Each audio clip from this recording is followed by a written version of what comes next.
శ్రీ గురుభ్యో నమః. కిందటి వీడియోలో సాయి దివ్య పూజ యొక్క మహిమ కోసం తెలుసుకున్నాము. ఈ వీడియోలో సాయి దివ్య పూజ ఏ విధంగా చేయాలనేది మీకు చక్కగా క్లియర్గా చెప్తానండి. సాయి దివ్యకి పూజకి కావాల్సినవి చాలా తక్కువ వస్తువులండి. హంగామా ఏమీ అవసరం లేదు. మన స్తోమత తగ్గట్టుగా మనం చేసుకోవచ్చండి. ఆయనకి కావాల్సింది ₹1 కాసు, చిన్న పసుపు క్లాత్, కొన్ని అక్షింతలు, కొన్ని గులాబీ రేకులు, అంతేనండి. ఇంకా విగ్రహం సరే ఎలానో ఉంటుంది, అంతేనండి.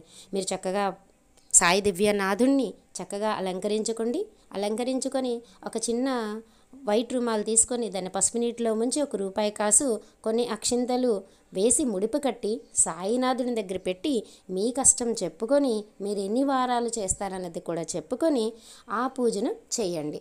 మీరు పూజ చేయాలి అంటే 108 నామాలు చదవాలి. అది సాయి దివ్య పూజ పుస్తకంలో 108 నామాలు క్లియర్గా ఉంటాయండి. అవి చదువుతూ మీరు గులాబీ రేకులను ఆయన పాదాలపై వేస్తూ ఆయన్నే స్వయంగా ధ్యానిస్తున్నట్టు మనసారా పూజ చేయండి. చక్కగా మీ కోరిక అనేది త్వరగా నెరవేరిపోతుందండి. మీరు 5 వారాలు మొక్కుంటే మీకు ఆశ్చర్యపోనవసరం లేదు. మీకు రెండో వారమే మీ కష్టం తొలగుతుందండి. ఇది ఎంతోమంది నమ్మారు, నేను కూడా నమ్మాను.